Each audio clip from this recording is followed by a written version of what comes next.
Je suis très heureux de vous accueillir. Je suis Jean-Luc Guiraud, le directeur de l'école 3A.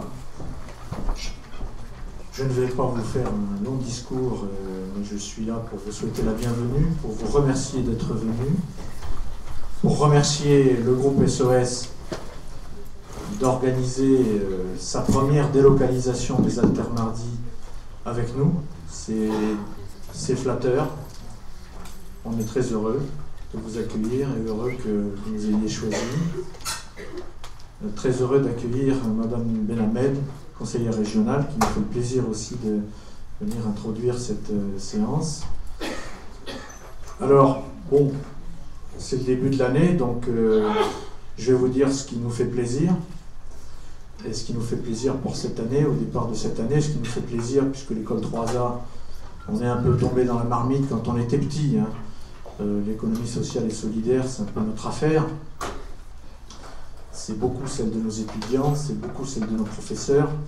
Ce sont nos convictions, c'est ce qui nous anime, avec d'autres sujets, mais celui-là tout particulièrement. On n'en est pas à une délocalisation près, puisque les Altermardis se délocalisent avec nous ici, tant mieux, merci. Mais nous allons aussi avoir ce type de démarche avec l'ESSEC, qui a bien voulu délocaliser son incubateur Anthropia avec nous pour Rhône-Alpes. Donc deuxième satisfaction. Je voulais vous dire que nous croyons beaucoup à ces démarches, que finalement ce que je viens de vous dire sur ces deux événements qui nous font plaisir, on s'inscrit dans la thématique de ce soir, hein, c'est de dupliquer les modèles qui marchent. Donc on essaye, pour l'instant on en est co-acteur, on en est le théâtre, mais enfin on est en plein dans nos convictions, dans ce qui va porter l'avenir certainement, c'est notre certitude. Voilà. Bonne soirée. Je vais passer la parole à Nicolas Froissart du groupe SOS. Merci d'être venu. Bonne soirée. À tout à l'heure.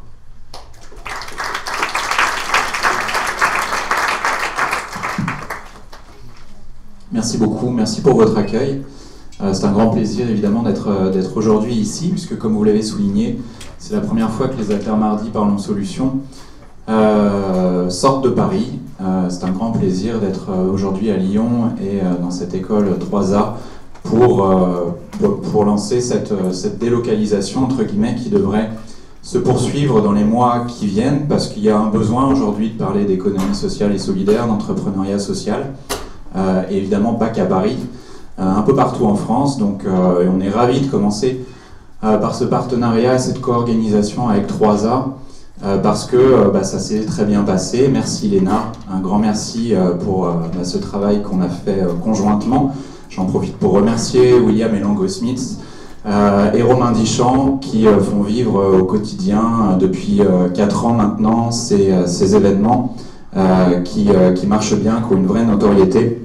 Et encore une fois, on est ravis de pouvoir aussi les exporter entre guillemets dans une grande ville comme Lyon. Merci Monsieur Delille aussi pour votre implication. Je fais un petit clin d'œil aussi à Margot Perrol, qui a été stagiaire au sein du groupe SOS et qui a facilité le lien entre le groupe et l'école 3A. Avant de passer la parole effectivement à Madame Benhamed de la région, puis à Anne-Cécile Melfer du mouvement des entrepreneurs sociaux qui nous fait le plaisir d'animer cette conférence. Un petit mot justement sur ces événements, sur le groupe SOS très rapidement. Hein. Vous dire que le groupe SOS, donc c'est près de 300 établissements, donc le groupe SOS qui organise ces Altermardis Parlons Solutions, avec un impact sur 1 million de personnes par an, dont 250 000 personnes sont accompagnées, soignées ou hébergées dans la durée. Une grande entreprise du secteur, puisqu'aujourd'hui on compte 10 000 collaborateurs, dont les équipes de Voiture Éco, dont vous allez entendre parler aussi tout à l'heure.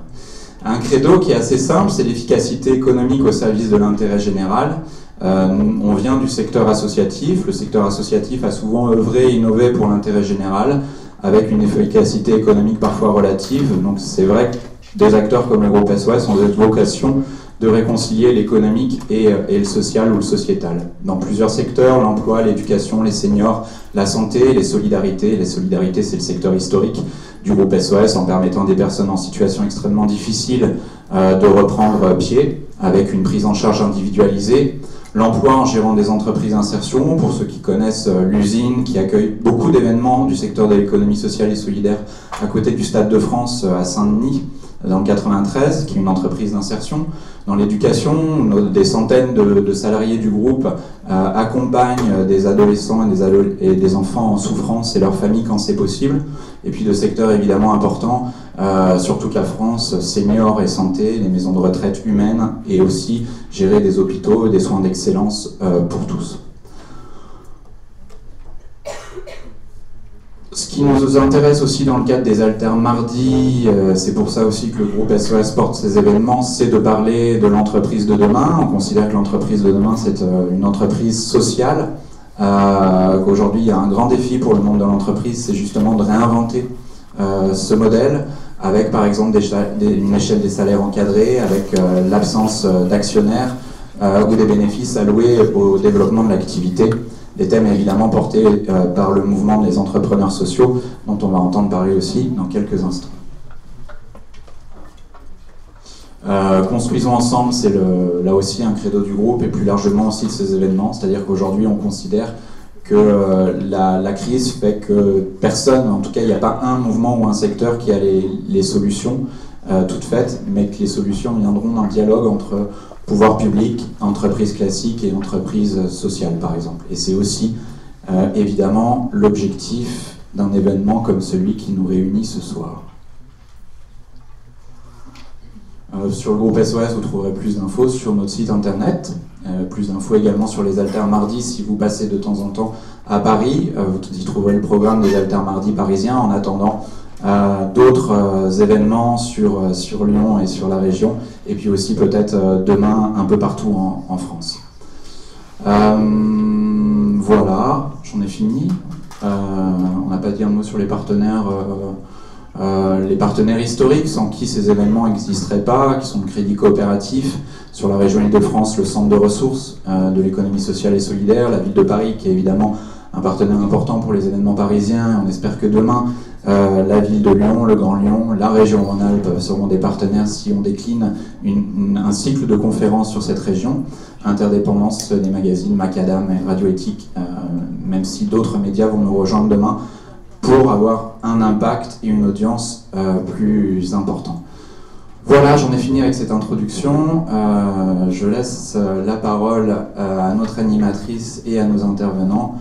Mais avant cela, j'ai le plaisir d'accueillir Madame Benabed qui représente la région Rhône-Alpes. Un grand merci d'être ici.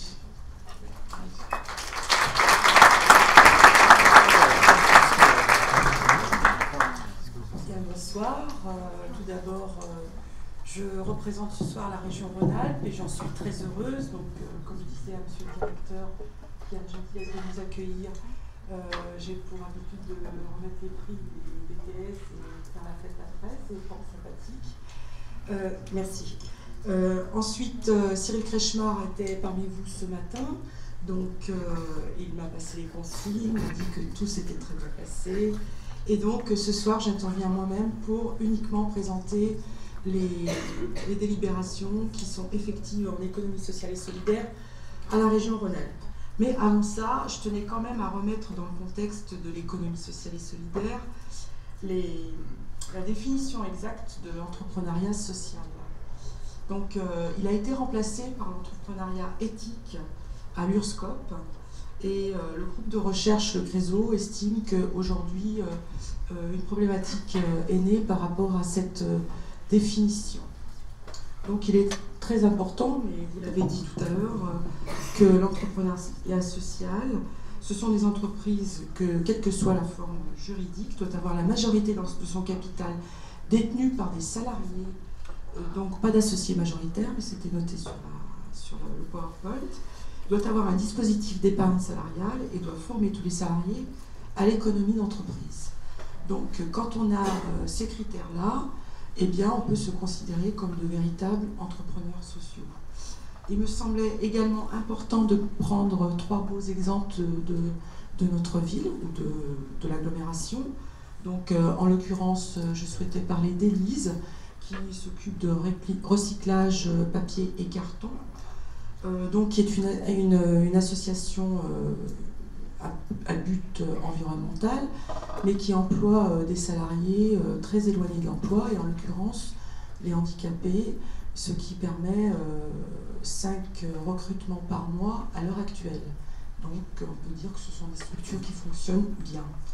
J'avais d'autre part un autre type d'entrepreneuriat social qui fonctionne aussi très bien, c'est 2.1, c'est du prêt-à-porter, c'est un t-shirt acheté, un t-shirt offert à des enfants malgaches. Donc aujourd'hui, on sait que plus de 2 millions d'enfants n'ont pas accès à la scolarité, et l'activité qui permet est tout à fait menée à Madagascar. Elle permet aux enfants, par la vente de ces t-shirts, d'accéder à l'école. Et donc, pour nous, consommer et donner sont désormais compatibles. Donc, c'est une très bonne initiative d'entrepreneuriat social. Et enfin, et pas des moindres, que vous devez connaître également, il s'agit en 2010, ETIC a été créé, ETIC, E-T-I-C. C'est de l'immobilier solidaire. Et ce sont nos locaux, enfin les locaux de Oupa, donc qui accueillent aujourd'hui dans l'immeuble Mundos, qui accueille, c'est de l'immobilier commercial. Et le cœur de cible, ce sont les acteurs du progrès social. Et dans ces locaux, nous trouvons l'URSCOP, pour ne pas les nommer. Pour finir, il me semble important de valoriser les structures de Lyon Ville équitable et durable, qui touchent toutes les associations, mais beaucoup de commerces et de PME, et qui sont impliquées également dans l'action sociale ou environnementale. Donc, en ce qui concerne la région, vous n'êtes pas sans savoir que la région Rhône-Alpes est très en avance sur l'économie, qui 243 000 salariés en Rhône-Alpes travaillent dans le domaine de l'économie sociale et solidaire, ce qui représente 12,5%, dont 21 000 associations. Le dispositif essentiel de la région, c'est le contrat économique sectoriel qui a été voté en 2011 et qui court jusqu'à 2013. Cette contractualisation, elle a été initiée en 2008 et elle permet de définir des stratégies partagées et d'orienter l'économie sociale et solidaire sur les 3 années entre l'État, la région et la CRES. Elle permet également de fédérer les acteurs de l'ESS et de mettre en œuvre des actions qui contribuent à structurer un environnement propice au développement des entreprises de l'ESS en Rhône-Alpes. Le contrat triennal mis en œuvre dans le cadre de la SRDEI, on n'oublie pas, il a été voté en 2011 et il est également inscrit au contrat projet État-région. Pour rappeler principalement les 3 axes, donc c'est le premier, développer, promouvoir l'économie sociale et solidaire. Le deuxième axe, c'est dynamiser l'économie rhône-alpine. Et on peut citer le fonds Transméa qui a été lancé en 2007 en partenariat avec l'URSCOP. C'est un fonds de capital investissement qui permet la création de structures de l'économie sociale et solidaire. Et enfin, le 3e axe, c'est contribuer à l'innovation sociale des emplois. Donc depuis 2008, la région encourage le modèle des coopératives d'activité, bien évidemment, et vous n'êtes pas sans savoir qu'en 2012, nous avons fêté l'anniversaire des coopératives. Par ailleurs, un travail de réflexion et de prospective est mené depuis 2011 par l'URSCOP, et le défi pour 2012-2014, c'est s'atteler à une politique régionale de l'ESS. La territorialisation est très importante aussi, je serai très brève sur ce domaine-là. Nous avons les structures Créafil qui ont aujourd'hui maillé sur toute la région Rhône-Alpes. Créafil permet la création d'entreprises dans l'économie sociale et solidaire. et bien évidemment soutenu par la région Rhône-Alpes. Voilà. Un diagnostic a été réalisé sur les territoires. Un plan d'action est défini à la suite de ce diagnostic. Et enfin, un dernier défi, les pôles territoriaux et les coopérations économiques. Mais là-dessus, je serai très brève. Vous les connaissez tous. Notre objectif pour l'avenir, très proche, c'est l'attente de la nouvelle loi qui va être présentée par Benoît Hamon. Et ce sont les perspectives de 2013 et de 2014. Mais pour le moment, j'espère qu'elle sera présentée dans le premier semestre. Mais je ne voudrais pas rentrer trop dans le détail. Je vous remercie de m'avoir invité. Merci, monsieur le directeur. Merci au groupe SOS et au Altermardi. Je vais malheureusement être dans l'obligation de vous quitter parce que j'ai un conseil d'arrondissement par ailleurs. Donc je présente le plan climat, donc c'est un peu différent. Je vous souhaite un bon débat et à très bientôt. Merci beaucoup. Madame Benhamed, donc, qui préside la commission notamment chargée de l'innovation sociale et de l'économie au sein de la région Rhône-Alpes. Un grand merci pour votre présence. Je passe la parole à Anne-Cécile qui représente le mouvement des entrepreneurs sociaux ici et qui a bien voulu accepter d'animer, merci beaucoup, cette conférence. Bonne conférence. Merci, donc déjà bienvenue à toutes et à tous. Merci beaucoup d'être présents pour cette première édition de l'Altermardi. Les entrepreneurs sociaux unis dans leur mission, différents dans leur action. Donc moi je suis Anne-Cécile Maillefer, je suis responsable du développement au mouvement des entrepreneurs sociaux, ça se dit le MOVE aussi. C'est une association qui a été créée il y a plus de 2 ans maintenant, à la base par une centaine d'entrepreneurs sociaux. Aujourd'hui, on en rassemble plus de 350, donc dirigeantes et dirigeants d'entrepreneurs sociaux et partenaires, qui sont donc entreprises sociales de tout statut, de tout secteur et partout en France. Donc c'est un mouvement surtout de personnes, et ça c'est important de le montrer aussi, c'est un mouvement donc, de dirigeantes et dirigeants d'entreprises sociales qui vont se retrouver au sein de valeurs, au sein de pratiques, qui vont se retrouver autour de la volonté de construire une économie qui est plus humaine et qui va répondre de manière efficace économiquement à des problèmes socio-environnementaux auxquels on s'affronte aujourd'hui et qui sont très importants. Évidemment l'emploi, on en parle beaucoup en ce moment, la santé, l'éducation, le logement, etc. L'objectif du mouvement des entrepreneurs sociaux, il est triple. Le premier objectif, c'est déjà de fédérer cette communauté-là, c'est-à-dire de rassembler des entrepreneurs sociaux qui partagent ces visions, qui partagent cette envie d'agir, qui partagent l'envie de trouver des solutions innovantes, de créer, donc de rassembler des communautés. Aujourd'hui, on en a 7 en France. Aussi, une deuxième mission, c'est ces entrepreneurs sociaux, une fois qu'on les fédère et qu'on travaille avec eux, qu'on fait remonter des revendications, ça va être de porter ces revendications-là et donc de les représenter auprès des collectivités territoriales, auprès des collectivités locales, auprès aussi du gouvernement. Donc aujourd'hui, évidemment, auprès de Benoît Hamon et en particulier, comme on l'a dit tout à l'heure, dans le cadre d'une loi sur l'ESS, il est très important de faire peser, de montrer qu'il existe un vrai secteur qui est le secteur de l'entrepreneuriat social et de faire peser les revendications des entrepreneurs sociaux, de faire en sorte qu'elles soient prises en compte. Et puis enfin, la troisième mission, c'est la mission de sensibiliser, c'est ce que je suis en train de faire en ce moment, avec vous et avec d'ailleurs les internautes, puisque donc je ne sais pas si vous êtes au courant, mais donc la conférence elle est filmée, elle est retransmise sur internet, donc faites très attention. Voilà, donc sensibiliser, donc c'est à la fois ce genre de conférence, mais c'est aussi aller dans les écoles, expliquer l'entrepreneuriat social, bien qu'aujourd'hui c'est souvent les étudiants qui vont nous expliquer des choses sur l'entrepreneuriat social parce que c'est quand même bien porté, et d'ailleurs la preuve aujourd'hui à l'école 3A, mais aussi avec les SDES avec qui on travaille également au sein du mouvement des entrepreneurs sociaux sur Lyon. Donc sensibiliser, faire jaillir l'envie d'entreprendre, faire émerger une nouvelle génération d'entrepreneurs sociaux qui vont concilier à la fois leur désir d'entreprendre, de créer, et puis leur désir aussi de trouver des solutions à des problèmes socio-environnementaux que d'autres générations nous ont généreusement légués. Voilà, donc cette conférence, elle revêt une résonance toute particulière pour le MOVE.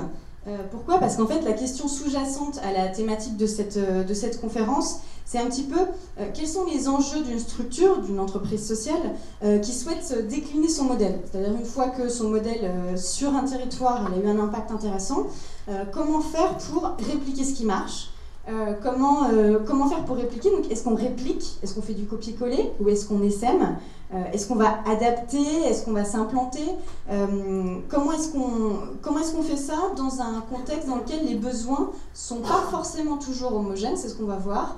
Les besoins sociaux, les besoins environnementaux. Donc quelque chose qui marche quelque part, peut-être que finalement, c'est un peu plus compliqué que ça de l'exporter ailleurs.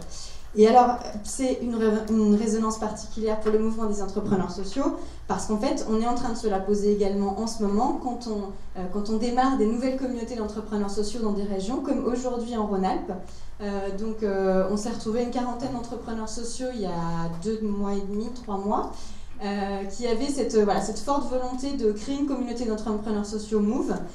Et donc nous aussi on se pose la question, mais comment on fait ? Est-ce qu'on va répliquer ce qui existe ailleurs ? Est-ce qu'on va trouver une résonance particulière à la région Rhône-Alpes ? Comment est-ce qu'on s'adapte à ce contexte-là et à ses acteurs et ses partenaires ? Donc comment est-ce qu'on va faire ? En particulier, par exemple, si ça vous intéresse, et je vous invite fortement à venir, on va organiser une étape du Tour de France des entrepreneurs sociaux le 14 mars à Lyon. A priori avec le soutien du Grand Lyon, donc merci au Grand Lyon aussi. Et puis pour préparer cette étape du Tour de France des entrepreneurs sociaux, et puis aussi pour fédérer cette communauté et commencer à l'animer, on aura également une réunion normalement le 1er février de midi à 14h, sûrement à l'ESDES, mais ça c'est pas sûr.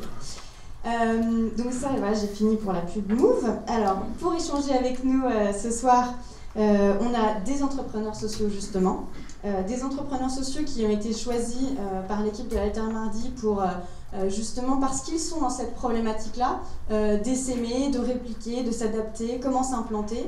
Donc on a avec nous Florence Gilbert, excusez-moi, on a avec nous Florence Gilbert, directrice générale de Voiture &Co, Eco, pardon. Vincent Chevalier, responsable régional de Mosaïque RH. Mathieu Vanneau, qui est directeur régional de sport dans la ville. Et enfin, on aura Philippe Garcin, qui est délégué national à l'entrepreneuriat social et à la RSE. Je les note parce que les titres, des fois, c'est important. Qui va en fait, du réseau Entreprendre, pardon, qui va nous aider à la fois à planter un petit peu le cadre théorique, donc voir comment, comment est-ce qu'on va apprendre dans les livres. Théoriquement, une bonne réplication, ça doit se passer comme ça. Et puis ensuite, après le débat qu'on aura avec ces 3 entrepreneurs sociaux, il reviendra également sur ce qui aura été dit pour voir confronter un petit peu la théorie à la pratique et faire émerger des bonnes pratiques et des clés de succès. Voilà, donc je laisse la parole à Philippe Garcin pour nous planter le décor. Merci. Bonsoir. Un décor qui est issu de quelques années d'expérience au sein de Réseau Entreprendre. Réseau Entreprendre, juste en 2 mots, c'est des chefs d'entreprise en activité sur le territoire local qui accompagnent bénévolement des créateurs de futures PME, qui les accompagnent à la fois de manière individuelle et ou collective, et puis par un prêt d'honneur. Cet accompagnement-là existe depuis 26 ans, sous la forme que Réseau Entreprendre lui a donnée, et il a été ouvert en 2005 aux entrepreneurs sociaux qui, à l'époque, étaient, dans la cible en tout cas qu'on visait, étaient des entrepreneurs solidaires, c'est-à-dire entreprises d'insertion et entreprises adaptées. Entre 2006 et 2008, pendant 3 ans, on a initié, nous-mêmes, on était une équipe de 5 personnes au sein de Réseau Entreprendre pour conduire cette ouverture à l'entrepreneuriat social. On a initié 24 duplications d'entreprises, on appelait ça comme ça, parce qu'on avait constaté que si on attendait que les entrepreneurs sociaux viennent nous voir, on n'atteindrait pas nos objectifs. Donc on s'est dit, hop, on est des entrepreneurs, on va y aller. On a pris des initiatives sur 24 territoires. Et donc ce que je vais vous dire est issu de cette expérience et puis de l'accompagnement d'autres entrepreneurs depuis 2008. Notamment, on a un grand nombre de dirigeants de Cinéo, qui est un réseau de franchise, de Jardin de Cocagne et d'autres. Alors, je vais parler de deux points de vue pour introduire le cadre de cette duplication. C'est le mot que j'utiliserai. On pourrait parler d'essaimage, de réplication. Deux points de vue, celui du modèle, du dupliqué de l'entreprise modèle, et puis celui du dupliqueur, celui qu'on a ici, et on verra après avec leur témoignage si ça colle. L'enjeu, avant d'entrer sur ces deux points de vue, les enjeux de la duplication, c'est ce que le Move appelle de ses voeux depuis longtemps, c'est le changement d'échelle qu'on peut faire soit de manière endogène en développant l'activité de l'entreprise sociale, soit en la diversifiant, soit en la dupliquant, c'est-à-dire en tentant de reproduire le même modèle quelque part ailleurs. C'est comme ça qu'on l'a abordé chez Réseau Entreprendre. En 2006, on s'est dit, prenons le truc de manière pragmatique. On est allé voir un certain nombre d'entrepreneurs qui avaient des modèles qui nous paraissaient intéressants, et on leur a dit, est-ce que ça vous intéresse de transférer votre savoir-faire à d'autres entrepreneurs qui seraient ailleurs sur le territoire national, a priori pas trop sur votre zone de chalandise, quoi. Et ils nous ont dit oui. Oui, et la plupart nous ont dit, donc c'est déjà un trait de générosité de leur part, d'autant plus que la plupart nous disaient, ah ben envoyez-les, ceux qui ont envie de dupliquer mon modèle, je leur ouvrirai mes livres, et ils auront qu'à piocher dedans. Premier écueil, c'est pas du tout comme ça que ça se passe dans la vraie vie, parce que quand on duplique, il y a, ça suppose d'y passer du temps et de l'énergie intellectuelle pour savoir qu'est-ce qui est à dupliquer, parce qu'on le reverra, mais on ne duplique pas à l'identique, on adapte sur un nouveau territoire quelque chose qui a peut-être marché quelque part. Voilà. Troisièmement, il y a des implications en termes de propriété intellectuelle, on va dire, au sens assez large. Et quatrième écueil qui fait qu'on n'ouvre pas n'importe comment son modèle, c'est une question d'image, de marque, proprement parlé. Ce qui nous a amené assez rapidement d'ailleurs à suggérer à ces entrepreneurs dupliqueurs, modèles, de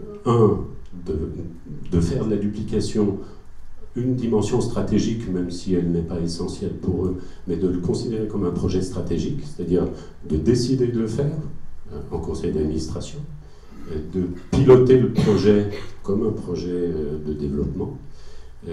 Troisièmement, d'affecter des ressources, qui peuvent être des ressources financières, mais aussi des ressources en temps. Et puis, quatrièmement, d'écrire un contrat avec les dupliqués. Un contrat qui, on a testé plein de formes, parfois c'était juste une charte de l'éthique, de l'usage de la marque et des savoir-faire. Ça allait jusqu'à un contrat de franchise ou un simili contrat de franchise qui protège très bien le dupliqueur et le dupliqué. Voilà, sans forcément en faire non plus une franchise. Donc ça, c'est la deuxième recommandation, enfin, le deuxième point du point de vue des dupliqués de l'entreprise modèle. Et le troisième aspect que je voulais mettre en exergue, c'est qu'on ne peut pas dupliquer valablement, on ne peut pas prétendre faire une duplication, enfin, lancer une duplication, tant que l'entreprise modèle n'a pas dépassé son point mort économique. Et peut-être si on arrive un jour à calculer un point mort d'impact social, ça sera la même chose. Parce que tant qu'on n'est pas arrivé au point mort, finalement, le dirigeant de l'entreprise ne connaît pas vraiment son marché, il ne connaît pas l'outil qu'il a créé, il ne connaît pas ce qu'il est en train de diriger, ni les réactions du marché. comment il pourrait se permettre de dire à quelqu'un qui est en train de démarrer, je te donne les clés pour réussir. Il peut tout au plus lui dire, voilà ce que j'ai tenté, ensemble on verra si ça peut marcher, quoi. Voilà. Donc pour vous, si ça vous intéresse de dupliquer un projet, vous prenez tous ces 3 points-là et vous vérifiez que le dupliqué, que l'entreprise modèle est bien déjà dans cette configuration ouverte, mais quand même on a intérêt à se protéger l'un de l'autre. Projet stratégique, je veux, moi, disposer de temps chez vous pour que vous me transfériez votre savoir-faire, et puis votre modèle, économiquement, est-ce qu'il est viable, quoi. Du point de vue du dupliqué aussi, je rajoute 3 points pour cadrer. Alors, je ne connais pas, mais on verra. Le porteur de projet doit être un entrepreneur. Il doit être plus qu'un directeur ou qu'un porteur de projet, qu'un chargé de mission ou un stagiaire. Je suis désolé, mais c'est d'abord un tempérament d'entrepreneur. Chef d'entreprise, c'est un métier, ça s'acquiert, ça s'apprend, très bien. Et c'est le métier de Réseau Entreprendre d'ailleurs que de l'enseigner. Entrepreneur, c'est un tempérament. On prend un risque. C'est pas parce qu'on prend un modèle qui marche quelque part et qu'on va le dupliquer que ça va marcher. Ce qui va faire que ça marche, c'est votre capacité à repérer les opportunités, à les saisir au bon moment, et justement à déformer le modèle pour l'adapter aux conditions du territoire sur lequel vous êtes, qui sont principalement des conditions de partenariat différentes de celui du modèle, et des conditions socio-économiques, donc d'impact social attendu, de besoin social, complètement différentes en général. Même si la catégorie de besoin social que vous adressez est la même. D'abord un entrepreneur. Deuxième aspect qui découle de ce que je viens de dire, c'est qu'il faut que l'opportunité de dupliquer soit avérée. Nous, ce qu'on a fait en 2006-2008, c'est que chaque fois qu'on voulait dupliquer un modèle, on regardait la carte de France et on se disait où est-ce que, sur le plan économique, ça pourrait marcher, où est-ce qu'il y a un besoin économique et un besoin social, et c'est la conjonction des deux qui fait l'opportunité de duplication, suffisant pour justifier une initiative. Et une fois qu'on avait fait cette carte en chambre, la première chose qu'on faisait, et que je vous conseille de faire, c'est d'aller voir les chambres syndicales, enfin les syndicats professionnels de l'activité économique. Donc on n'est pas du tout dans le social, là, hein. Par exemple, sur les entreprises de transport de marchandises qu'on a dupliquées, on est d'abord allé voir, et c'était le premier rendez-vous, la Fédération nationale du transport de Rhône-Alpes, par exemple, et on lui a dit, voilà ce que c'est qu'une entreprise d'insertion. Si on en fait une, est-ce que vous acceptez de jouer le jeu avec l'entrepreneur qui viendra vous voir et de laisser des parts de marché à cette entreprise parce qu'elle va résoudre pour vos adhérents des problèmes de recrutement. Quand ils nous ont dit non et c'est arrivé, on a tout de suite arrêté. On évite vite de perdre du temps. Donc l'opportunité doit être validée et les partenaires doivent être d'accord. C'est vrai aussi pour les partenaires sociaux, du volet social, hein, de l'enjeu du besoin social que vous adressez.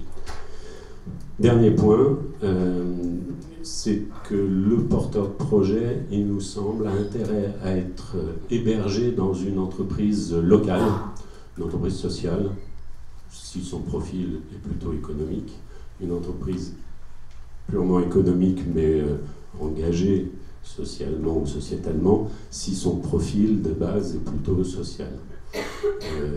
Et cette entreprise hébergeuse va servir un peu d'incubateur en quelque sorte, et peut être aidée, Léna Gettner va en profiter, par un dispositif qui s'appelle le fonds de confiance, et qui permet de financer le salaire du porteur de projet pendant les quelques 6 ou 9 mois d'études de faisabilité. Voilà ce que je voulais dire en données de cadrage, et je vais laisser la parole à mes petits copains pour voir si ça colle avec leur expérience. Et ensuite, je ferai un mea culpa ou des compléments en matière de méthode peut-être, et puis de facteurs clés de succès. Merci beaucoup. Alors, on va commencer par, je sais pas, peut-être par Vincent Chevalier. C'est pas une finition. Alors, est-ce que tu peux nous expliquer qu'est-ce que c'est Mosaïque RH? Oui. Alors, Mosaïque RH, c'est une association qui a été créée en 2007 sur un constat assez simple qui est de constater qu'il y a 500 000 postes par an qui sont à pourvoir et qu'il y a dans bon nombre de quartiers, et notamment dans les quartiers populaires, un taux de chômage important, et notamment chez les jeunes. On trouve aujourd'hui chez les jeunes de Bac plus 2 à Bac plus 5 un taux de chômage d'environ 36% dans les quartiers populaires, alors que la moyenne nationale est à 17%. Donc ça prouve bien qu'il y a un problème. Donc c'est sur la base de ce constat qu'il y a des entreprises qui ont des besoins, qui recherchent des compétences, et le fait qu'il y a des personnes disponibles que l'association s'est créée. Le principal objectif de l'association, c'est de créer la rencontre et de permettre justement à des entreprises et à des jeunes diplômés de faire connaissance et de pouvoir travailler ensemble dans la durée.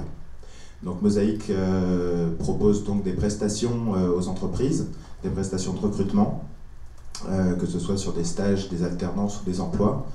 Et en parallèle de ça, Mosaïque accompagne également les jeunes que nous ciblons pour qu'ils améliorent leur présentation, qu'ils améliorent leur discours et qu'ils arrivent à mieux se vendre auprès des entreprises.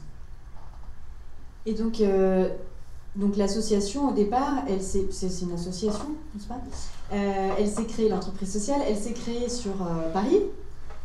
Oui, voilà. Oui, si on prend un peu l'historique, en effet, Mosaïque RH a été créé en 2007 à Paris et s'est bien développé pendant 4 ans, et c'est au bout de 4 ans qu'ils ont décidé de dupliquer le modèle. Et Lyon a été choisi, ou plutôt la région Rhône-Alpes a été choisie en fonction de différents critères. Déjà l'importance économique de la région. Il y a près de 120 000 entreprises en région Rhône-Alpes. Le nombre de ses étudiants, il y a environ un peu plus de 230 000 étudiants dans la région. Et le constat qu'il y a des jeunes dans les quartiers populaires qui rencontrent les mêmes problèmes qu'à Paris. Et du coup c'est, je dirais, sur ces 3 indicateurs que la décision a été prise de s'implanter en région Rhône-Alpes. Alors, est-ce que tu peux nous en dire un peu plus sur justement ce processus de décision? Est-ce que vous avez, est-ce que vous avez fait une étude d'opportunité? Est-ce que vous avez, comment ça s'est passé? Comment ces décisions s'est prises? Parce qu'en plus, c'est la première implantation à l'extérieur de l'Île-de-France, n'est-ce pas? C'est la première implantation en dehors de Paris. Vous vous êtes basé sur quoi, en fait? Alors, sur pas grand-chose, je pense. Quand je dis qu'ils se sont basés sur ces 3 indicateurs, c'est vraiment sur ces 3-là, c'est-à-dire importance économique de la région, nombre d'étudiants, problématique d'intégration des jeunes des quartiers populaires en entreprise. Et du coup, il y avait suffisamment d'ingrédients pour prendre la décision de tenter l'aventure. Donc c'est plutôt... Il n'y a pas vraiment eu d'analyse de marché, il n'y a rien eu de spécifique mis en œuvre par le siège de Paris pour prendre la décision de s'implanter. Et donc ils sont basés sur toi, donc là on peut voir peut-être que... Par contre oui, du coup ils se sont basés sur moi. donc je reprenais la remarque que tu as fait sur le fait qu'il faut être entrepreneur. Je pense qu'en effet c'est une qualité importante. Alors je ne sais pas si j'ai toutes les qualités d'un entrepreneur, cependant je sais que mon recrutement s'est fait dans un bar de Pantin un samedi matin entre 11 et 13 et qu'ils m'ont dit tu commences quand tu veux. Et du coup j'ai pris 2 mois de vacances et j'ai commencé. Et non, c'était juillet-août, il ne se passe pas grand-chose en juillet-août, donc j'ai commencé début septembre. Et du coup, il a fallu défricher le terrain et c'est là qu'on se confronte en fait à toutes les problématiques. Et c'est quelle place je peux prendre? Est-ce que je prends exactement la même place qu'à Paris? Comment je me définis? Qu'est-ce que la diversité? Puisque Mosaïque RH, on s'est défini comme expert de la diversité. Comment on définit la diversité en région Rhône-Alpes? Est-ce qu'on est sur exactement les mêmes critères qu'à Paris? Est-ce qu'on élargit ça? qui peuvent être mes partenaires? Est-ce que ce doivent être les mêmes qu'à Paris? Est-ce qu'il doit y en avoir d'autres? Quand je vais prospecter, qui sont mes entre guillemets concurrents aussi? Puisque la diversité, c'est une thématique qui est assez large. Hein. La diversité, c'est pas uniquement les jeunes diplômés des quartiers populaires, ce sont aussi les personnes en situation de handicap, les femmes, les seniors, donc bon nombre de gens, comme vous et moi d'ailleurs. Et du coup, il faut trouver sa place et il faut savoir parler juste aux entreprises et un langage qu'elles comprennent, tout en sachant qu'il y a beaucoup d'autres acteurs qui travaillent dans la diversité à Lyon. Ouais. Et alors, est-ce que ce que tu as développé diffère, en quoi ça peut différer, ou quels sont les points communs, ou par rapport à justement à la structure mère ou père ou papa? Alors, ce qu'on a gardé, c'est le modèle économique, c'est-à-dire qui allie facturation aux entreprises et subvention et collecte de la taxe d'apprentissage. Donc, on mène ces 3 activités de front.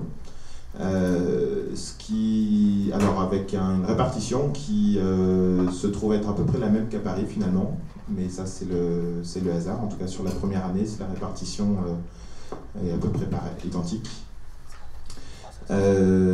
Et du coup, la prospection auprès des entreprises se fait de manière un petit peu différente. On n'est pas sur les mêmes volumes. Ce qu'il faut bien comprendre, c'est qu'à Paris, il y a tous les sièges des grandes entreprises qui s'engagent plus facilement dans des dynamiques RSE, donc tout ce qui concerne la responsabilité sociétale des entreprises.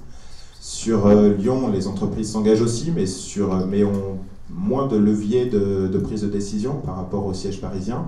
Et du coup, on se retrouve on se retrouve finalement à travailler avec des entreprises de plus petite taille, qui ont moins de moyens, qui sont peut-être pas aussi avancées que les sièges des grands groupes parisiens sur ces questions-là, et qui du coup vont du coup moins investir ce champ d'action. Et du coup,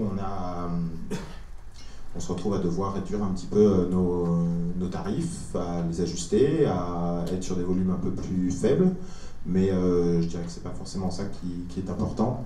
Ce qui est important, c'est surtout, et ça par contre on l'a gardé, c'est vraiment le message central autour de Mosaïque RH. Donc c'est la diversité, mais c'est aussi travailler dans la lutte contre les préjugés et permettre un changement des mentalités et donc l'image derrière des jeunes diplômés des quartiers populaires.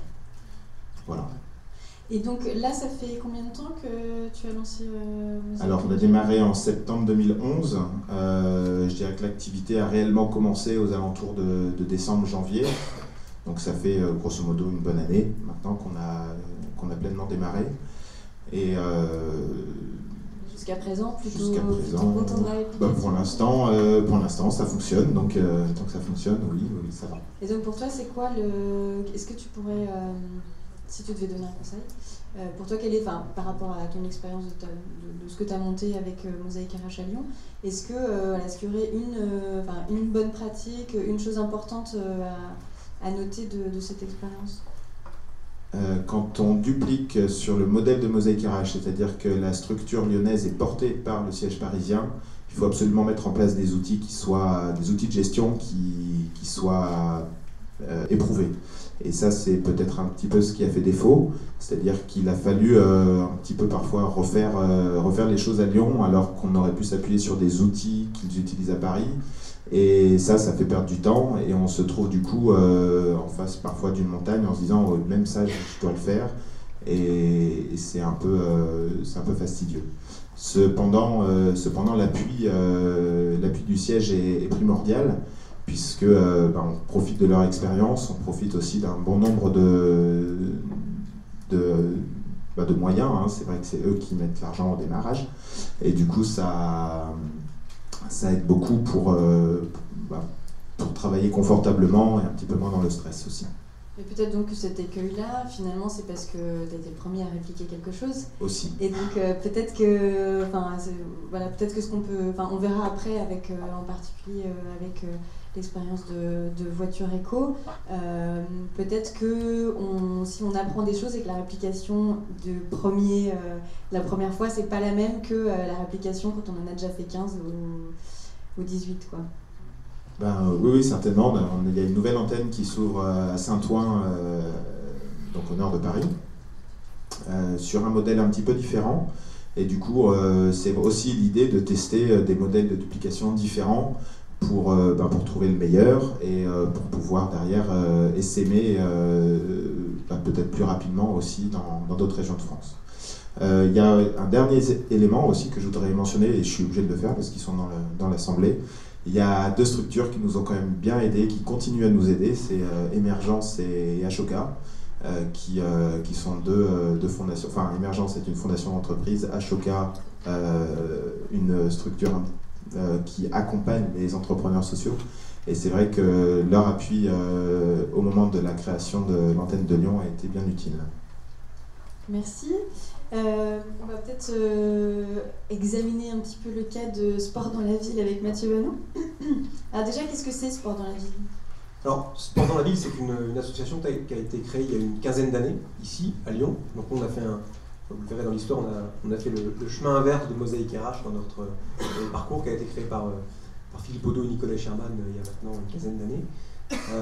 La mission de Sport dans la ville, c'est de tout simplement construire des terrains de foot ou de basket dans les quartiers dits sensibles, donc dans les banlieues, principalement de l'agglomération lyonnaise historiquement, grenobloise puis stéphanoise.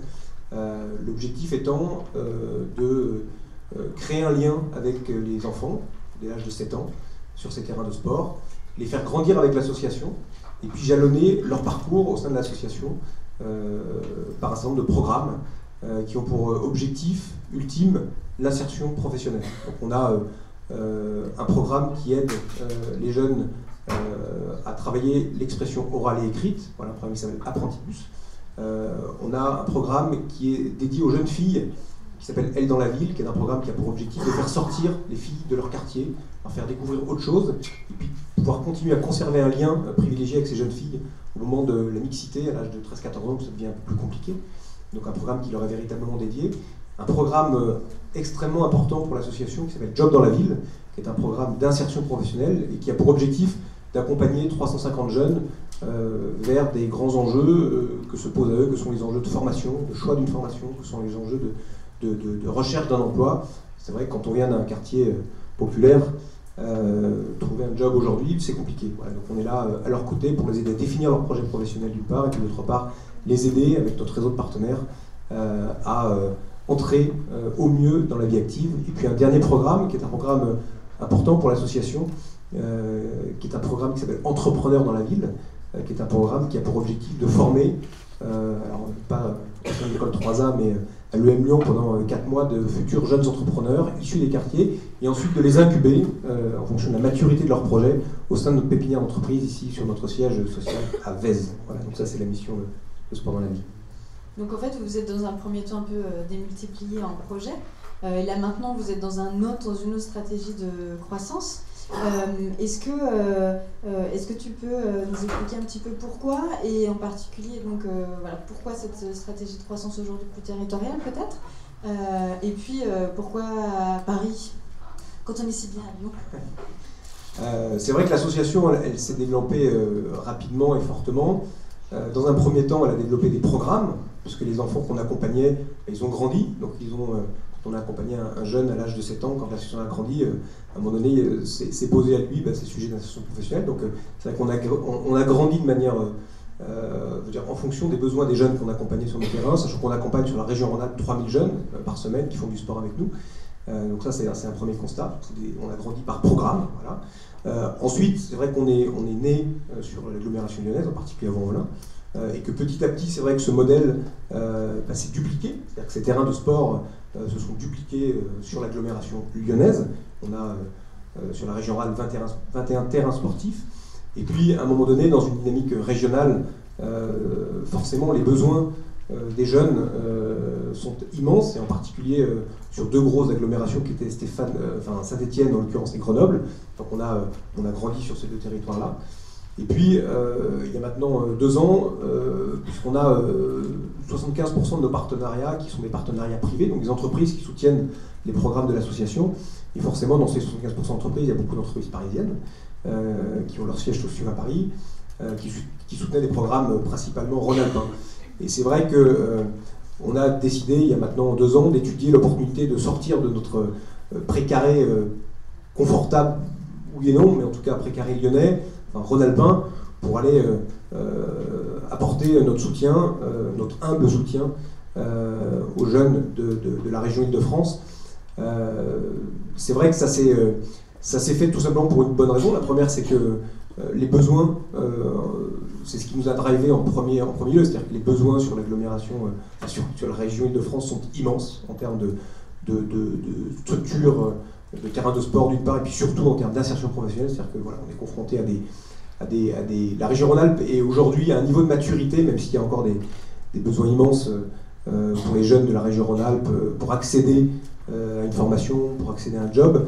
Il y a malgré tout un tissu associatif, un tissu social, public, parapublic qui est relativement dense sur l'agglomération lyonnaise, et grenobloise et stéphanoise. Et puis c'est vrai que sur Paris, on a été relativement étonnés puisqu'on s'est rendu compte que les besoins étaient colossaux, d'une part, et puis que d'autre part, face à ces besoins colossaux, il n'y avait pas forcément les structures qui étaient en capacité d'accompagner les jeunes vers l'insertion professionnelle. Donc c'est vrai qu'on a été à la fois attirés par ces besoins auxquels il fallait qu'on puisse d'une manière répondre, et puis d'autre part, de manière aussi pragmatique, nos partenaires étant pour un certain nombre d'entre eux parisiens, ça faisait sens qu'à un moment donné, ils puissent soutenir non seulement des projets sur la région Rhône-Alpes, mais aussi des projets sur l'agglomération parisienne. Donc voilà, le pragmatisme a fait à la fois le pragmatisme et puis les besoins ont fait que en septembre 2012, donc c'est tout récent, nous avons ouvert notre premier terrain de sport sur Sarcelles. Donc c'est extrêmement emblématique pour Sport dans la ville que d'ouvrir un premier terrain de sport, et en particulier dans un quartier compliqué qui est l'agglomération de Sarcelles, avec sur l'année 2013 un projet d'ouverture à Saint-Ouen, non loin de Fossé-Guirage. Comme quoi, si on va là-bas, c'est pas par hasard, c'est que les besoins sont importants. Et puis un projet également qui va se concrétiser à la rentrée de septembre prochain sur un futur terrain qui aura lieu, qui se trouvera plutôt dans le 19e arrondissement de Paris, intramuros. Donc juste pour terminer sur cet aspect-là de l'application, nous notre ambition c'est de construire ces terrains-là, mais entre guillemets, vous l'avez compris, c'est juste une accroche pour ensuite pouvoir capter des jeunes dès le plus jeune âge, parce qu'on est convaincu que pour pouvoir les aider au mieux, il faut qu'on les accompagne dans la durée. Donc plus tôt ils arrivent sur nos séances sportives, mieux on les connaît, plus on va connaître leur famille, et plus on va être à l'aise, et puis ils vont être à l'aise avec nous pour pouvoir se laisser accompagner sur ces sujets d'insertion professionnelle. Donc c'est une première étape, le terrain sportif, et l'ambition bien sûr c'est qu'en 2016, on s'est donné que ça comme cap, c'est-à-dire l'Euro 2016, on puisse avoir sur la plaine de Saint-Denis un campus équivalent à celui qu'on a sur Vèze, où on pourrait retrouver l'ensemble des programmes que j'ai décrits précédemment. Voilà, mais c'est vrai que c'est une aventure, pour revenir sur le propos de Philippe, c'est une aventure avant tout totalement entrepreneuriale. C'est-à-dire que voilà, c'est parti d'une impulsion forte par, en l'occurrence, Philippe Ponou, de dire à un moment donné, voilà, on y va. Donc en fait, malgré vous retrouvez finalement une hétérogénéité, une homogénéité du besoin social, même si tout à l'heure tu disais quand même qu'il y avait par rapport à la région lyonnaise quand même des différences importantes en termes de nombre de population et peut-être aussi réseau d'acteurs qui est peut-être un peu moins solide qu'ici. Enfin, c'est ce que tu disais. Oui, alors c'est vrai qu'on est forcément dans l'obligation de s'adapter, voilà, forcément dans notre quotidien sur Paris. Comme l'évoquait Philippe, il y a la nécessité on a répliqué un modèle qui fonctionnait plutôt bien sur la région Rhône-Alpes. Pour autant, on doit s'adapter quotidiennement à ce qu'est la région Île-de-France sur ces sujets-là. Et c'est vrai que les différences importantes par rapport à la région Rhône-Alpes, elles sont... la première, c'est qu'on est confronté, on intervient dans un quartier qui est un quartier énorme, c'est-à-dire qu'on parle de quartier de 60 000 personnes. Quand sur l'agglomération lyonnaise, on intervient sur des quartiers aux alentours de 10-15 000 personnes, donc des quartiers très grands en nombre, avec beaucoup de jeunes.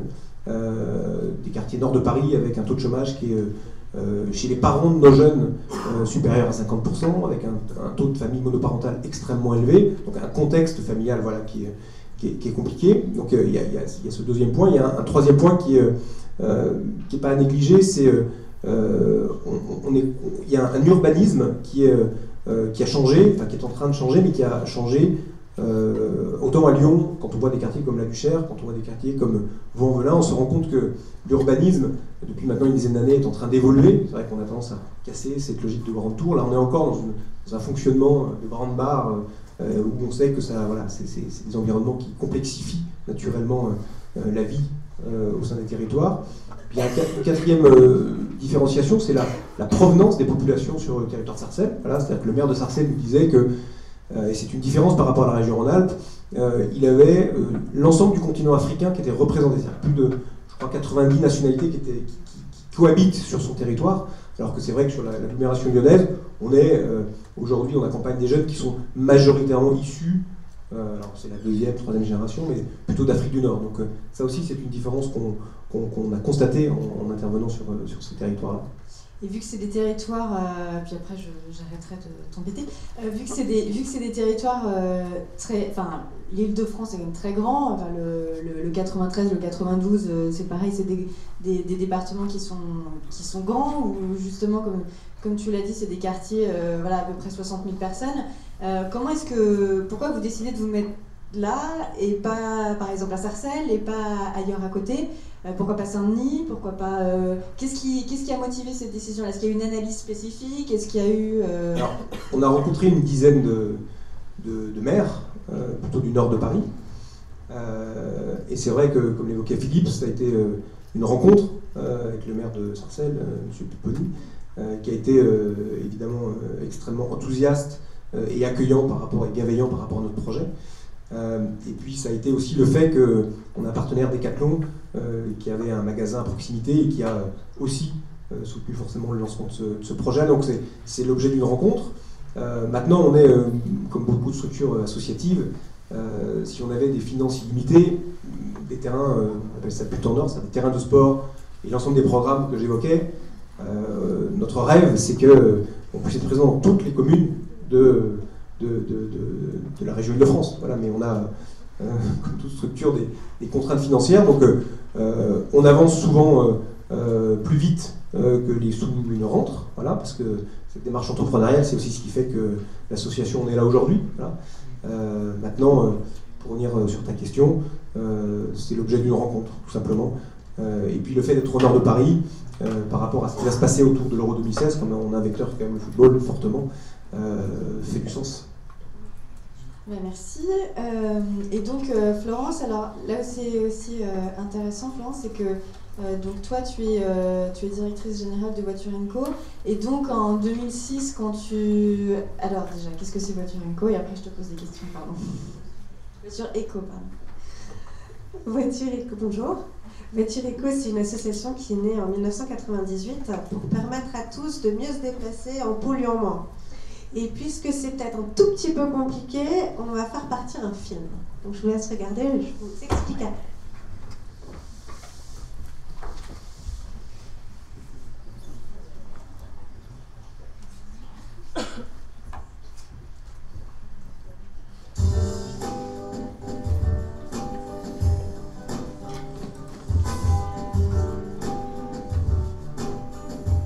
La plateforme de mobilité Voiture Eco, bouger vers l'emploi, a été créée il y a 2 années. Ce sont les pôles emploi qui nous adressent le public à hauteur de 28% des prescriptions. Nous travaillons également en complémentarité avec les PLI, les maisons d'emploi et les missions locales. Là, on va faire le contrat de mise à disposition. La conseillère en mobilité reçoit la personne, vérifie auprès de cette personne quelles sont ses compétences en matière de mobilité, son autonomie, ses capacités physiques, routières. À partir de ce diagnostic, la plateforme mobilité a 2 grands services possibles, soit une orientation à caractère pédagogique ou soit un service de prêt de matériel. J'ai pu bénéficier d'un véhicule qui me permet de me déplacer facilement. Suite à un infarctus, j'ai eu des problèmes pour retrouver du travail dans le cycle normal. Donc j'ai décidé de faire une société en auto-entrepreneur de cuisinier à domicile. Le véhicule est loué à 3 € par jour pour la personne si la personne est bénéficiaire du RSA ou si elle habite un quartier sensible. Et le scooter est mis à disposition pour 1,50 € par jour, toujours dans le même cadre, s'il s'agit d'aller pour un emploi, que ce soit un CDD, que ce soit un CDI, une opération d'intérim, une formation ou un entretien d'embauche.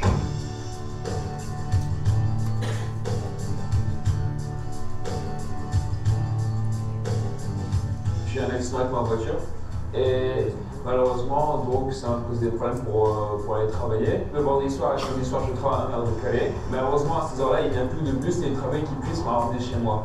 Et comme je suis né ici, j'ai eu de la chance parce que justement, ils avaient des scooters et des voitures disponibles. Le fait d'avoir un scooter me permet de garder mon emploi. Nous pouvons, avec la personne, effectuer une formation à la mobilité, donc former sur les dispositifs de transport qui existent, accompagner la personne dans le transport en commun. Nous pouvons également accompagner la personne, l'orienter vers une auto-école sociale. Parmi les mises à disposition que l'on a pu faire, on note que 60% des personnes ont un retour à l'emploi.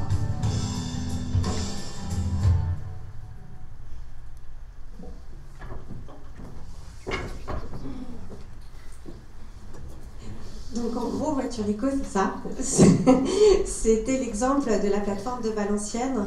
Donc au départ, on est né donc, en 98 sur la volonté de développer un dispositif qui était le covoiturage avec cette vision-là d'accompagner les gens dans cette recherche de solutions. Et puis progressivement, en développant le covoiturage la nuit, en cherchant aussi, on a développé notre première plateforme Bouger vers l'emploi à La Ciotat en 2008. Et puis... ça, c'est peut-être la question que tu me poseras après. Donc aujourd'hui, Voiturico, c'est 70 salariés. On a 12 plateformes sur le territoire. En Ile-de-France, 5, une à Valenciennes, une dans le Gers, et 3 sur les territoires de PACA, Toulon, La Ciotat, etc. Et donc en plus, je crois que vous avez des objectifs de développement importants pour les années qui viennent. Oui, on a l'ambition de développer, donc aujourd'hui je vous dis qu'on a 12 plateformes, mais l'année dernière quand j'intervenais je disais qu'on en avait 9. Donc déjà on a développé 4 plateformes supplémentaires en une année et l'ambition est d'en développer 10 en 2012 et 10 en 2013. Notre ambition est un petit peu de pouvoir couvrir toutes les régions de France et d'avoir une plateforme par région pour avoir une sorte de showroom pour montrer ce qu'on est capable de faire en termes de mobilité sociale. Terme qu'on utilise chez Voiturico, mais pour pouvoir montrer les différents moyens de transport qu'on peut proposer à nos publics. Là, on est carrément dans une sorte de réplication industrielle, quoi. Alors, ça se passe comment concrètement, en fait? Comment est-ce que vous décidez de vous implanter quelque part? En plus, voilà, vous avez une expérience pour le coup, donc passer de 1 à 12, 13 maintenant, donc une bonne expérience de réplication. Quelles sont les étapes par lesquelles vous passez pour décider de vous implanter quelque part? D'abord, moi j'ai eu la sensation de passer par toutes les étapes que vous avez décrites. Donc, quand on a développé la première plateforme à La Ciotat, quand Valenciennes est venue visiter notre plateforme et qu'ils nous ont dit c'est super intéressant, Banco on veut la même. Quand à Nanterre on s'est dit on vient de là, il faut qu'on développe une plateforme sur Nanterre, etc. À chaque fois ça s'est fait de manière opportuniste. Quand même, parce que je crois que c'est un terme important. Au départ, quand on veut se développer, on suit les opportunités. La deuxième chose qui a été importante, c'est d'avoir des acteurs qui étaient moteurs, qui souhaitaient développer et d'en tirer un intérêt. Donc justement, pour la phase d'industrialisation qu'on est en train de plus ou moins vivre, ce qui est intéressant, ça a été justement d'être confronté à ces expérimentations et de se dire c'est réplicable sur du territoire rural, sur du territoire périurbain, sur des grosses villes, et qu'est-ce qu'on va vendre là-bas. Donc maintenant, ce qu'on fait. C'est intéressant, je t'arrête là avant que tu passes sur la deuxième partie, mais tu as utilisé le mot expérimentation. Donc en fait, une réplication en soi, ça peut être une expérimentation qui peut permettre de vous apprendre quelque chose sur les réplications, c'est ça ? C'est ce que vous disiez sur Mosaïque RH, oui, effectivement. C'est-à-dire qu'avant d'industrialiser quelque chose, il faut vérifier, on l'a dit tout à l'heure, que ça fonctionne, que le business model est bon, qu'il y en a besoin ailleurs. On ne sait pas. Donc effectivement, oui, la première chose, ça a été d'aller vérifier que ce qu'on avait créé et ce qui fonctionnait, qui avait des très bons résultats et qui tenait en termes de business model, ça pouvait fonctionner à d'autres endroits, que ça aurait les mêmes résultats. Puisque nous, notre ambition, c'était pas de développer pour développer ou de faire du fric pour faire du fric, c'était qu'on réponde à un besoin social et que notre réponse serve à quelque chose. Donc aujourd'hui, on est à entre 45 et 60% de retour à l'emploi après des dispositifs Voiturico. On se dit qu'on peut passer en phase d'industrialisation puisque ça sert sur le territoire. Et donc ça vous a permis aussi un peu d'extraire ce qui était un peu intrinsèquement voiture éco et ce qui relevait peut-être plutôt d'une spécificité locale ou... C'est ça dans ce processus d'expérimentation? Oui, tout à fait. Et complètement. Je cherchais où tu complètement. C'est-à-dire qu'effectivement, localement, ce qui est important, c'est qu'on n'ira jamais plus vite dans le développement des plateformes voiture éco. On s'est aperçu qu'en fait, il y avait un temps qu'on était obligé de prendre dans notre développement. C'est-à-dire que le temps d'appropriation de la thématique de la mobilité sur un territoire, elle est essentielle. Quand on arrive sur un territoire qui nous commence par nous dire « mais chez nous, il n'y a pas de problème de mobilité », ça veut dire que ça va prendre du temps à émerger et donc il faut ce temps-là. Il y a un temps de diagnostic, il faut qu'on sache ce qui existe sur le territoire, vous l'avez fait sur Paris, savoir à quel acteur associatif ou opérateur de transport on va être confronté, quelles sont les difficultés qu'on peut avoir sur le territoire, quel public fragile va avoir besoin des services de voiture éco, est-ce que c'est plus des travailleurs pauvres, est-ce que c'est plus des personnes en insertion, des personnes âgées, il faut qu'on s'adapte et donc cette étape-là, elle restera une étape charnière, importante, et qu'il ne faut pas réduire. Après, ce qu'on a essayé de réduire, et ce qui est vraiment important aujourd'hui, ça a été l'organisation, la mise en œuvre de cette plateforme. Donc ça va être tous les process de mise en place, donc les fiches de liaison, faciliter la vie de l'entrepreneur qui arrive sur le territoire et qui va développer sa plateforme, qui a l'impression d'avoir une sorte de kit organisationnel si on ne peut pas lui offrir le kit de comprendre comment se déplacent les gens sur son territoire. Donc là-dessus, on a créé l'année dernière un centre de ressources et formation pour accompagner au mieux nos directeurs de plateforme, nos conseillers mobilité, nos coordinateurs, parce qu'on a créé des métiers chez Voiture Éco et donc on n'avait aucune formation nulle part pour pouvoir les former, donc il a fallu qu'on crée nos propres formations. Donc on a commencé par vraiment organiser Voiture Éco pour être en capacité de développer ces plateformes. Ça paraît peu comme ça, mais développer 10 plateformes pour nous, c'est vraiment complètement changer d'échelle. Hein. En une année, on multiplie par 2 la taille de la structure, et donc évidemment, il a fallu qu'on structure Voiture Éco pour être en capacité de le faire. C'est le défi, quoi. Et alors, donc ça, on voit qu'à ce niveau-là, on est, vous êtes vraiment dans un processus de duplication qui va être aussi... peut-être qui est très coûteux finalement, plus coûteux que de dire bon bah essaye d'aller développer un truc. Alors comment est-ce que vous trouvez justement ces financements pour investir? Est-ce que ça peut être pour certaines structures un frein, j'imagine? J'imagine. Il faut savoir en fait qu'une structure, donc une plateforme telle que Lydie Mérès, directrice de la plateforme de Valenciennes, vous l'a présentée, coûte à peu près 500 000 € et il y a un tiers de financement européen sur une plateforme comme celle-ci et c'est à peu près dans chacun des business models le même cas. Donc ça veut dire qu'effectivement en 2009, quand on a vu les résultats des différentes plateformes, des différentes expérimentations et qu'on s'est dit mais c'est honteux de ne pas développer, je pèse le mot, de ne pas développer les plateformes Voiture Éco de manière plus importante, le premier enjeu qui nous est sauté aux yeux, c'était les problèmes de BFR, de besoin en fonds de roulement. Un truc énorme, c'est que si je veux développer une plateforme, j'ai besoin quasi au bout de 2 ans de l'intégralité d'un an de financement, ce qui va tomber dans 3 ans, puisqu'il faut savoir qu'en fait, il n'y a que les associations qui sont en capacité de porter ça, hein, mais on est payé par nos financeurs, des fois 1 an et demi après qu'on a commencé l'action. Donc, je me suis rendu compte que ça ne pouvait pas être l'État qui allait m'aider, que la banque, j'étais arrivée à un moment où de toute façon, ils ne pouvaient pas me prêter plus d'argent. Donc, il a fallu que j'aille trouver des investisseurs. Et donc, je me suis tournée vers le privé et j'ai rencontré des acteurs type Renault, type Total, qui nous accompagnent à partir de l'année, depuis récemment, depuis juillet pour Renault et décembre pour Total, sur le développement de nos plateformes. Merci beaucoup. Je pense qu'on va passer peut-être à la restitution et puis après on vous laissera la parole pour quelques questions. Non, c'est bon, on est bien. Presque bien.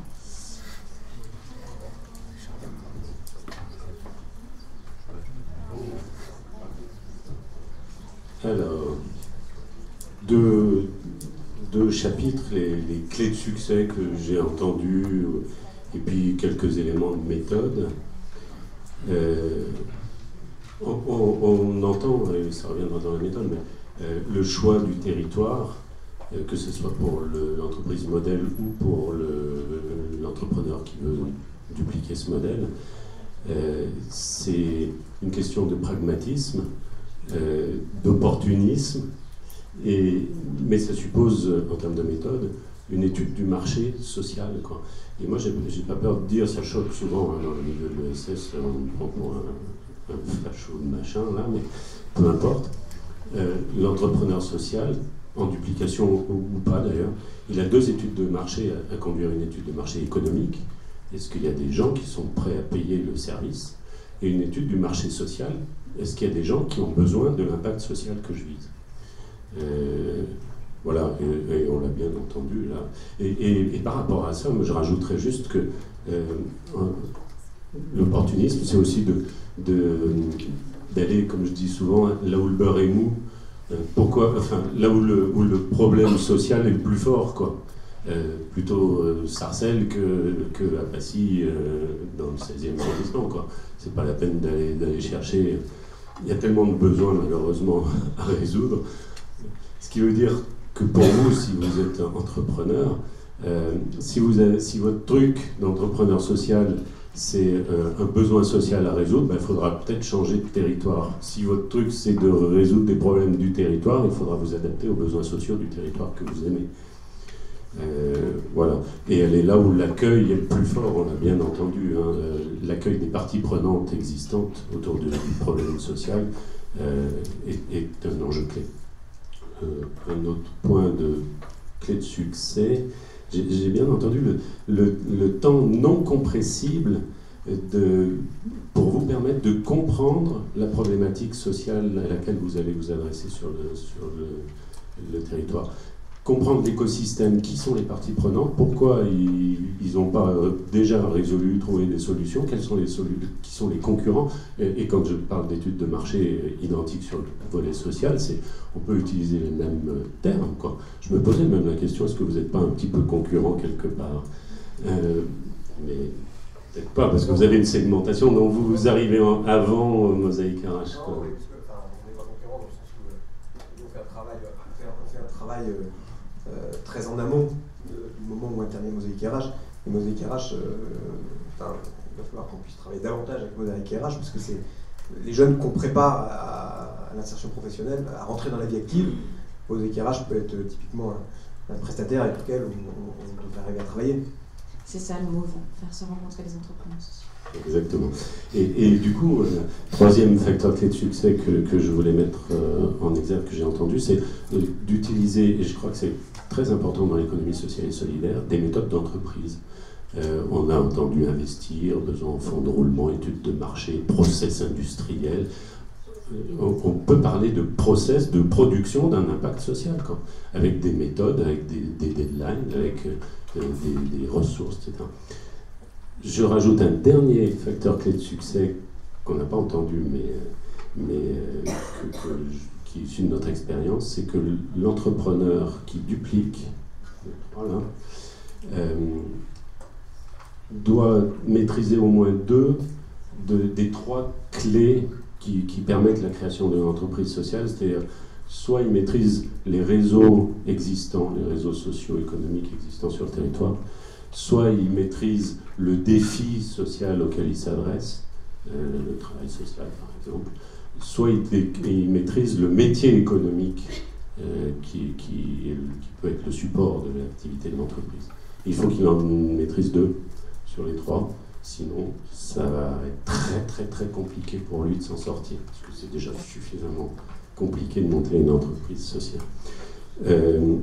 Juste 3 petits points en termes de méthode, mais là c'est peut-être pas à votre échelle, mais c'est intéressant de voir quand un entrepreneur veut dupliquer son activité, il doit d'abord prendre du temps pour apprendre à dupliquer. Et moi, ce que j'ai constaté sur les entreprises qu'on a accompagnées, on commence, je vais dire, parce que 2006, plus 4 ans pour atteindre le point mort, voilà, on met 4 ans pour en faire 4, et pour comprendre comment industrialiser la duplication. C'est à peu près ça, hein, pour... Deuxième aspect de méthode, ou je sais pas si c'est de la méthode, mais c'est l'aspect de la réciprocité. Le dupliqué apprend au dupliqueur et le dupliqueur apprend au dupliqué. L'entreprise modèle reçoit autant qu'elle donne. Et l'expérience de Mosaïque RH Rhône-Alpes va probablement aider Mosaïque RH, le siège par Paris, à mieux fonctionner, quoi.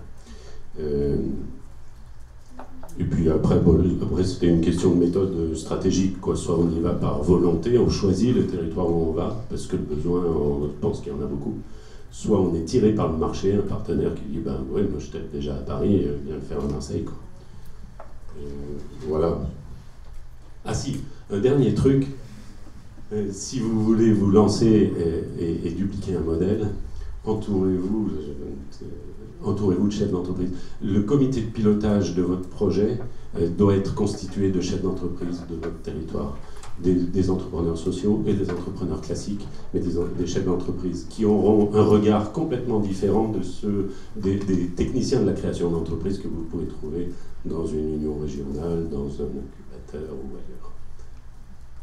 Ben, merci beaucoup. On va peut-être passer à des questions de la salle.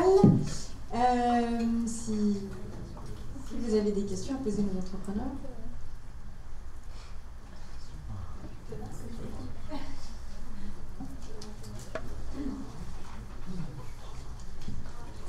Bonsoir. Thomas Uriel, je suis gérant de Mode Éthique. Je voulais saluer déjà l'organisation des Altermardi en province, parce que pour un entrepreneur rhône-alpin, c'est pas évident d'accéder à ce type de conférence, et je la trouve super intéressante. Chez Mode Éthique, nous, on est spécialisé dans la distribution et dans la production de vêtements écologiques et équitables. On a commencé avec un magasin à Romans, en face du Marc Avenue, et un site internet, modéthique.com. Je fais la pub parce que les soldes commencent demain. Et non, surtout, en fait, on est en train de vivre une expérience de duplication, mais sans du tout la théoriser comme... sans jamais intégrer toute cette méthodologie en fait, que vous avez chacun partagée. Et je trouve ça super intéressant, parce que ça permet de vraiment remettre en place dans sa tête ce qu'on vit nous concrètement. Et je pense qu'on a vraiment de la chance de pouvoir partager ça dans le Move. Et j'incite du coup tous les entrepreneurs ou les futurs entrepreneurs à le rejoindre, parce que c'est super riche, on gagne vraiment du temps. Enfin, on vient à une conférence, on ne sait pas forcément ce qu'on va découvrir. Et en fait, bon, ça prend 2 heures, mais on gagne des jours et des jours de boulot, de contact, tout ça. Donc voilà, merci. C'était juste ça ce que je voulais dire. Juste un petit coup de pub en rebond, enfin pub.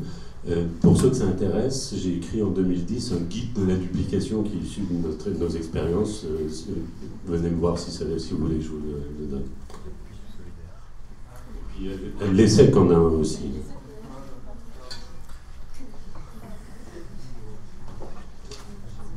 Oui, c'est simplement pour les élèves, si vous avez... Enfin, en fait, on se rend compte là avec cette expérience qu'on est super riche des avis, des expériences et des idées de chacun. Et je sais que dans vos cursus, comme j'en avais dans mon cursus à moi, on a tous des stages ou des choses comme ça à faire. Et je veux simplement dire qu'il y a beaucoup d'entrepreneurs sociaux qui sont ouverts au partage dans un cadre professionnel, mais aussi dans un cadre scolaire. C'est vraiment des choses qu'on peut apporter, nous, aux futurs élèves, enfin aux élèves actuels qu'on a été il n'y a pas si longtemps chacun.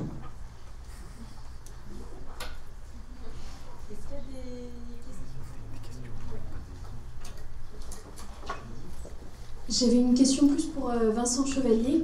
J'aurais aimé connaître quelles sont les complémentarités entre les différentes structures de l'insertion professionnelle, comme les missions locales ou même Pôle emploi. Quelles sont vos relations avec eux? Elles sont bonnes.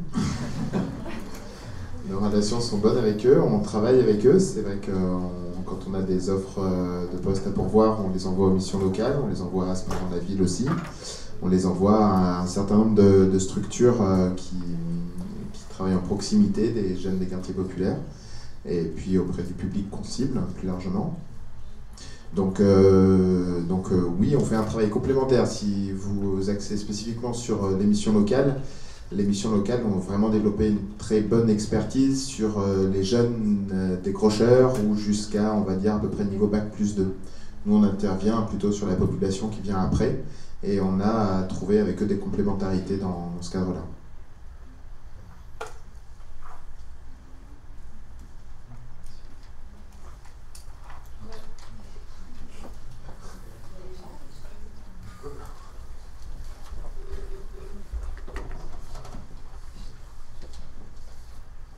Bonjour, je m'appelle Charlotte et je suis étudiante à l'EM Lyon.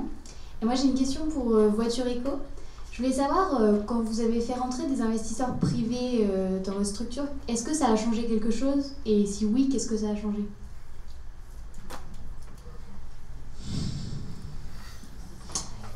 Est-ce que ça a changé quelque chose? Alors c'est peut-être un peu trop jeune pour pouvoir le dire.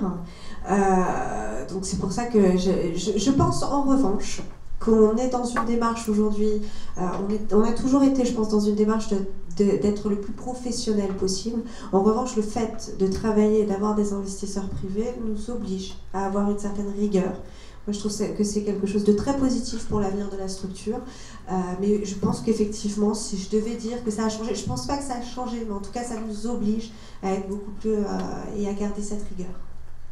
Et ça a été de grosses discussions en interne au sein de la structure, je ne vous le cache pas, de faire rentrer justement des entreprises privées.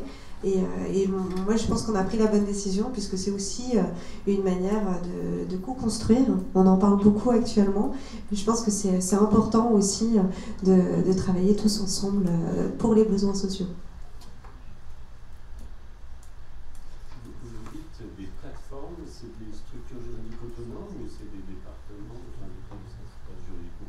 C'est des établissements secondaires, mais c'est tout à fait par le siège. C'est encore un choix de la structure. Je ne sais pas que ça durera toujours.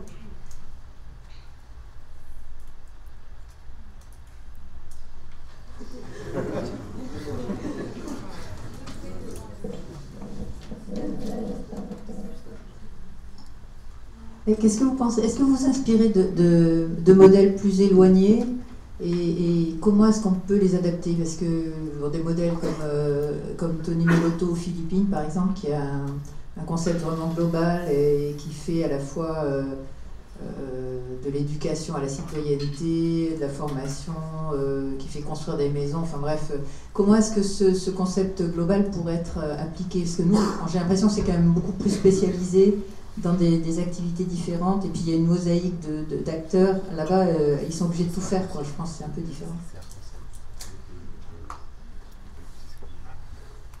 Il y a une grande différence entre les pays du Sud et la France, c'est le poids de la réglementation en France, qui fait que beaucoup de solutions qui sont développées dans les pays du Sud ne sont pas possibles en Europe. La deuxième, c'est la culture enfin, c'est plus français, mais de la subvention au social, alors que dans les autres pays, il n'y a pas d'aide d'État. Donc on ne peut pas prendre des modèles comme tels, en tout cas sur le plan modèle économique.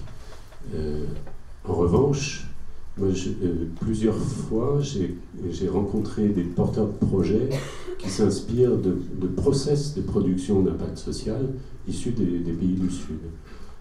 Et là, on peut inventer des tas de choses, et même la duplication peut être vachement intéressante parce que on a en Europe des moyens technologiques qui permettent de maximiser l'impact social. Et je citerai juste un exemple. C'est une entreprise qui est en train de démarrer, qui a démarré il y a quelques mois dans le 20e arrondissement à Paris, qui s'appelle La Tournée, et qui fait de la livraison à domicile de biens, des courses quoi, et de repas pour les personnes à mobilité réduite pour moins de 2 €. Donc les personnes âgées ou enfin, mobilité réduite en général peuvent se faire livrer chez elles un repas ou leurs courses pour moins de 2 €.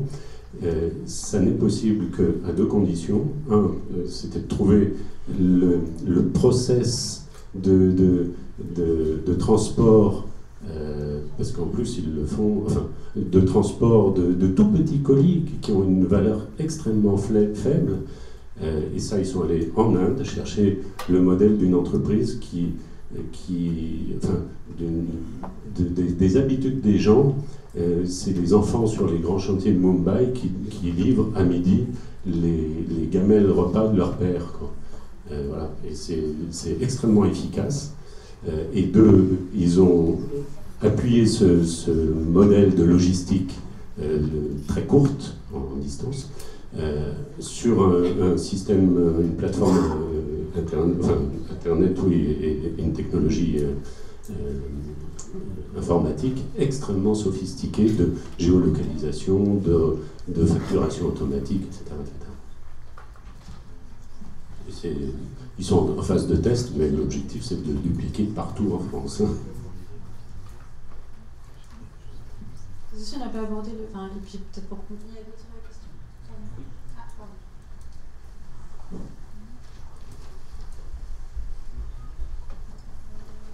C'est sympa parce que c'est le Sud qui fertilise le Nord, c'est la revanche de la colonisation. Bonsoir, j'aurais souhaité un petit éclairage juridique s'il vous plaît. Vous avez parlé ce soir d'associations, d'entreprises sans actionnaires, d'établissements secondaires, d'entreprises j'imagine tout court. Est-ce que ça ne démontre pas selon vous qu'il y a un petit manque juridique sur un modèle un peu plus abouti d'entreprise à but non lucratif, quelque chose comme ça, un peu sur le modèle anglo-saxon? Alors en fait, au MOVE, ce qu'on dit, c'est que finalement, il y a effectivement tout un tas de statuts juridiques et en fait, c'est un peu à l'entrepreneur social de choisir et de décider lequel dans ces statuts-là va lui convenir le mieux pour son activité. Donc pour certains, ça peut être, ou certaines, ça peut être une coopérative, ça peut être une association, d'autres ça peut être une SAS, une SARL. Et en fait, nous, ce qu'on cherche à faire vraiment, c'est vraiment s'extraire du côté rigide des statuts. Parce qu'en fait, aujourd'hui, avec la panoplie de statuts qu'on a, on peut créer tout un tas d'entreprises sociales. Donc plutôt que de se renfermer dans un statut qui pourra peut-être avoir des limites, autant finalement ne plus s'attacher tant au statut, mais plutôt s'attacher à la finalité sociale ou environnementale de la structure et au fait qu'il est porté par un entrepreneur social qui va faire en sorte que son entreprise ait une lucrativité limitée, que son impact social et environnemental soit bien clairement établi, que la gouvernance soit partagée. Et ça, pour nous, c'est les critères d'une entreprise sociale. Et finalement, les statuts ont peu de... ça changerait, c'est pas sûr que ça aide beaucoup, peut-être que ça, voilà, au pire, ça peut peut-être d'ailleurs un peu restreindre les choses, quoi. Voilà. C'est notre position. Mais je sais pas, vous êtes peut-être... Mais oui, il y a les kicks et tout en Angleterre, ouais, c'est intéressant, mais...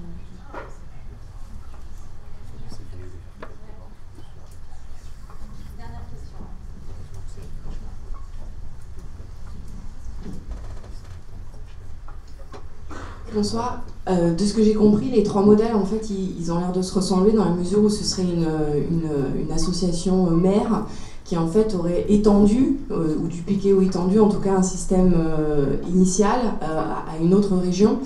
Et je me demandais pourquoi sur d'autres activités, par exemple les épiceries sociales et solidaires, elles ont des fédérations ou régionales ou nationales qui permet justement à des structures complètement indépendantes de pouvoir se créer dans d'autres régions. Et la fédération, elle permet à ces associations en fait, de pouvoir avoir des outils et des méthodologies communes qu'elles peuvent prendre pour justement dupliquer des modèles mais qui n'ont aucun lien juridique entre elles. Et je me demandais pourquoi il n'existait pas plus de fédérations autour de d'autres cœurs d'activité tels que des AMAP, tels que des garages solidaires ou autres, mais du coup autour d'une activité, des fédérations qui pourraient être des lieux de ressources. C'est vrai, c'est une bonne question. Enfin, je me pose, j'ai pas de réponse. J'ai pas de réponse. tout cas universelle. Je peux répondre pour Voiture Éco. Nous, notre ambition, à terme, ça serait effectivement de créer une sorte de réseau qui permettrait de mutualiser l'information, la formation sur justement les pratiques que développe Voiture Éco, puisqu'on a créé de nouveaux métiers et qu'on sait qu'on ne peut pas trouver ces formations ailleurs. L'ambition, ça serait vraiment pouvoir les ouvrir. Alors après, pourquoi ça se développe pas ailleurs, ça je ne peux pas répondre. En tout cas, voilà pour Voiture Éco. Ouais, mon hypothèse, c'est peut-être aussi que autant on a rencontré beaucoup d'entrepreneurs sociaux qui disaient oui, ok, je vais transférer mon savoir-faire. Autant il y a une espèce de paradoxe, mais la collaboration entre les entrepreneurs sociaux, c'est pas partout. Hein. Sauf là où il y a le mur.